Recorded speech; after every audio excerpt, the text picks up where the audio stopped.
Setiap dia ke kamar mandi, dia selalu merasa mendengar tangisan anak kecil yang memanggil nama ibu dan bapak. Pembeli dari tokonya si Ari yang waktu itu Ari lihat, badannya itu manusia semua, tapi kepalanya ini ya ada yang kepala babi, ada yang kepala ular, ada yang kepala anjing, bahkan ada yang kepala kayak celuluk gitu loh semua.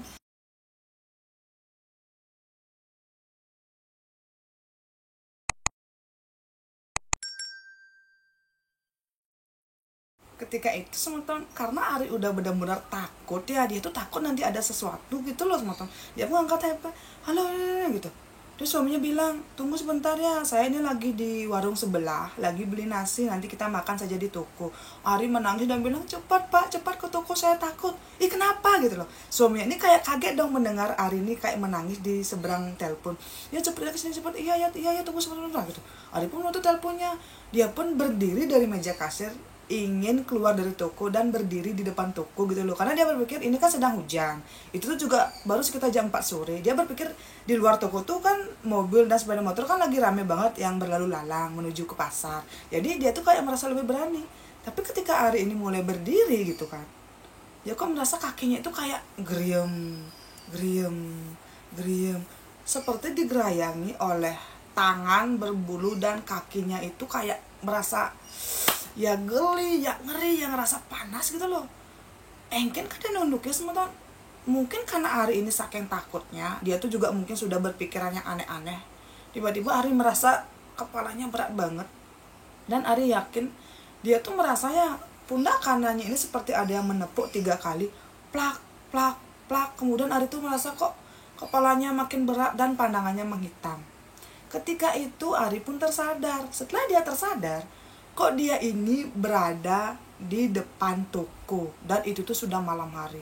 Ari pun melihat ke sekeliling, kok tidak ada siapapun.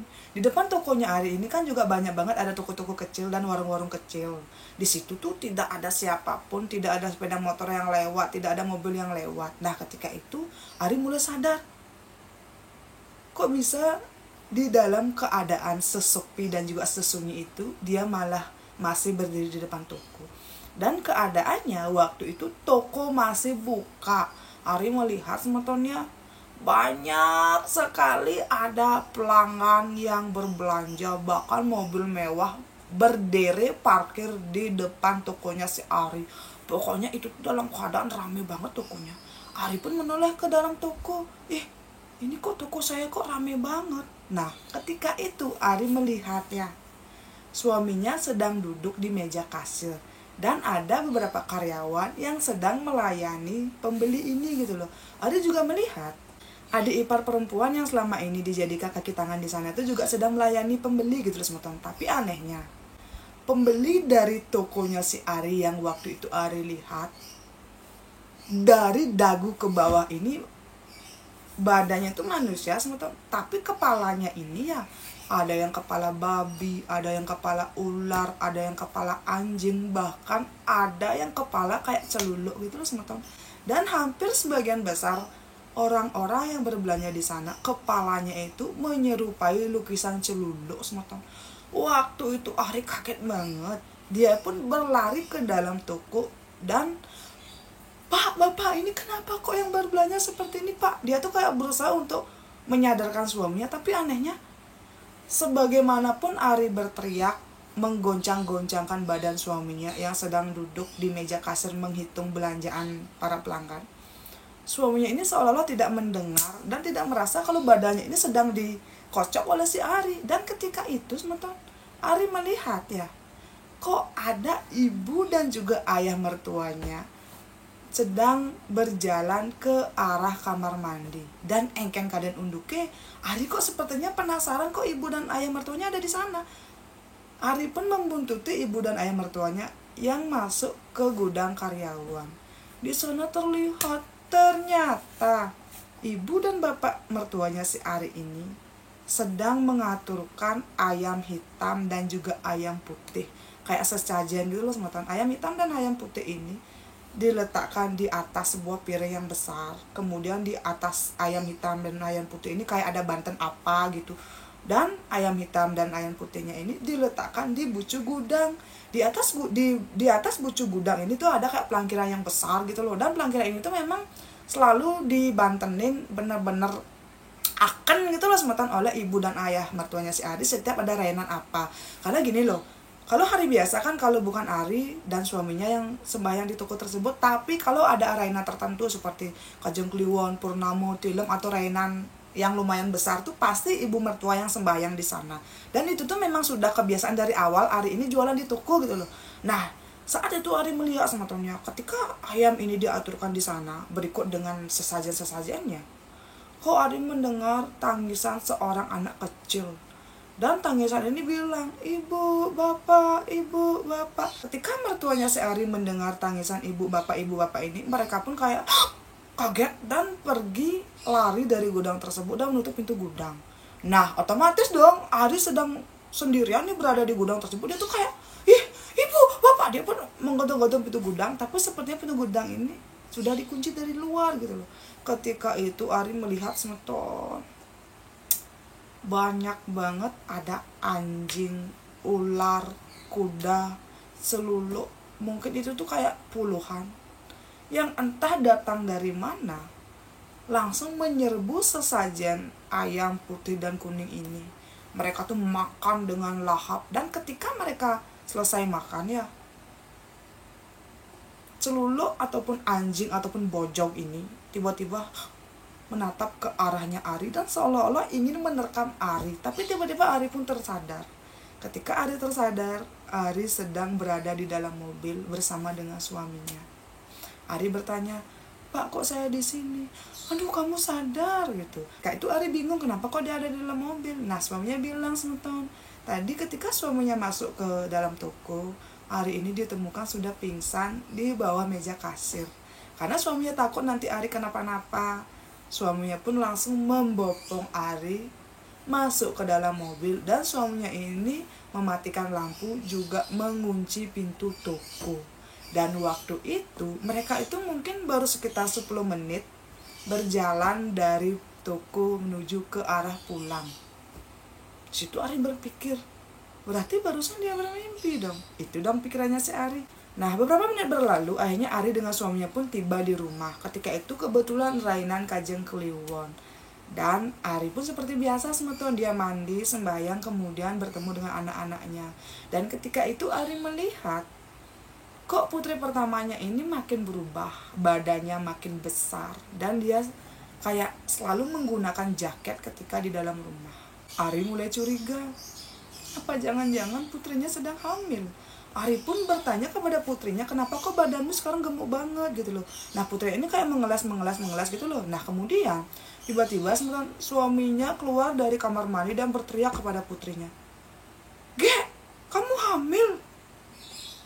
Ari yang mendengar teriakan dari arah kamar mandi, mendengar suara suaminya bertanya kepada putri pertamanya, Gek, kamu hamil? Ari tuh, hah? Kemudian setelah berbagai kejadian, semuanya di situ Ari menangis, bertanya, ibu mertua juga bertanya kepada putri pertamanya si Ari, kayak ini ya, pokoknya riuh banget. Akhirnya putrinya mengaku kalau dia sudah hamil. Dan ternyata tadi pagi putrinya ini mencoba alat tes kehamilan dan ketiga-tiganya menunjukkan 2 garis. Boom. Kok gini? Ketika itu Ari benar-benar bingung semeton, ini tuh ada apa? Kok bisa-bisanya putrinya hamil? Yang setahunya Ari, putrinya ini jarang bergaul, jarang banget keluar rumah. Dia hanya akan lebih banyak menghabiskan waktu di kamar dan juga di sekolah. Nah, ketika itu Ari curiga, apa jangan-jangan lelaki yang sudah menghamili putrinya ini satu sekolah dengan si Gek Putu? Di situ Gek Putu ditanya oleh si Ari, tapi Gek Putu cuma menangis sambil menggigil kayak orang ketakutan gitu loh. Karena Ari nanti tidak mau terjadi sesuatu dengan putrinya. Ari pun meminta putrinya masuk ke kamar dan membicarakan ini besok hari. Nah, setelah itu semoga malamnya Ari tidak bisa tidur. Ari masih terbayang-bayang dengan mimpinya tadi di gudang. Kira-kira itu cuma mimpi atau bagaimana semeton? Di malam itu Ari merasa badannya panas dingin semeton. Karena dia mungkin sudah tidak bisa tidur ya, dia pun mandi kembali. Tapi saat Ari mandi, dia kok melihat ya di sebelah lengan kiri dan juga kanan itu ada luka lebam. Gimana ya, seperti habis ditonjok oleh seseorang. Dan ketika Ari membuka celananya, di paha kiri dan kanan itu juga ada luka lebam teman-teman. Dia ini kayak berpikir, ini luka lebam dari mana? Ari jatuh tidak, Ari juga sakit tidak. Dia tuh benar-benar dalam keadaan sehat. Kok tiba-tiba ada luka lebam? Saat Ari ini mandi, dia kok kembali mendengar ada suara jeritan anak kecil yang memanggil ibu, bapak, ibu, bapak. Boom. Kok gini? Karena Ari merasa benar-benar merinding, dia pun cepat-cepat memakai pakaian setelah mandi dan masuk ke dalam kamar.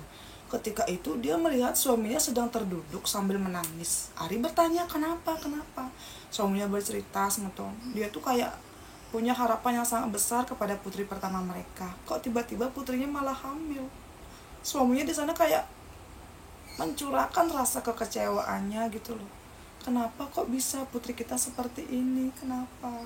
Di malam itu akhirnya Ari dengan suaminya menangis berdua, mendiskusikan apa yang harus mereka lakukan kepada putri mereka. Nah, di malam itu juga Ari sepakat semeton dia akan menikahkan putrinya dengan pacar yang sudah menghamili putri mereka, dan suaminya pun setuju. Besok paginya Ari dengan suaminya ini kayak bertanya kembali kepada putrinya, siapa ayah dari anak kamu? Wih, Gek Putu tidak mengaku. Pokoknya dia bilang kayak, saya tidak tahu. Karena sih Gek Putu bilang tidak tahu, suaminya Ari ini benar-benar makin marah dan membentak dan mengancam. Kalau kamu tidak memberitahu, bapak akan marah dan bapak akan lapor polisi, biar polisi yang menyelidiki. Nah, mungkin karena putrinya si Ari ini kayak takut, dia pun keceplosan. Ternyata yang menghamili Gek Putu adalah guru olahraga di sekolahnya, semeton. Dan guru olahraga ini statusnya masih magang atau ngonor. Dan guru olahraga ini baru sekitar 7 bulan bekerja di tempat si Gek Putu ini bersekolah. Boom. Kok kene? Wih, waktu itu semeton Ari menangis sejadi-jadinya dengan suaminya. Kok seperti ini? Nah, saat kekacauan ini terjadi ya, ibu dan juga ayah mertuanya si Ari pun datang dan memberikan saran. Jangan dulu bilang ini kepada siapapun. Biarkan ibu dan juga ayah mertuanya lah yang akan menjadi jalan keluar. Ketika itu Ari bingung, semeton ini tuh ada apa sih? Emangnya ibu dan bapak mau melakukan apa gitu loh. Ari meminta tolong jangan melakukan sesuatu yang aneh-aneh, karena dia tuh tidak siap nanti dengan apa yang akan terjadi. Dan mertuanya pun bilang, iya tidak apa-apa gitu. Nah, berhari-hari berlalu, semeton Ari ini masih bingung, itu kenapa? Belum dia memikirkan putrinya, belum dia juga tidak berani melakukan apapun karena mertuanya bilang kan biar mereka saja yang menyelesaikan ini. Waktu itu Ari dengan suaminya setiap hari selalu pulang pergi ke toko bersama. Kurang lebih 1 minggu kemudian, Ari ini kan masih fokus di toko sambil memikirkan ini semua.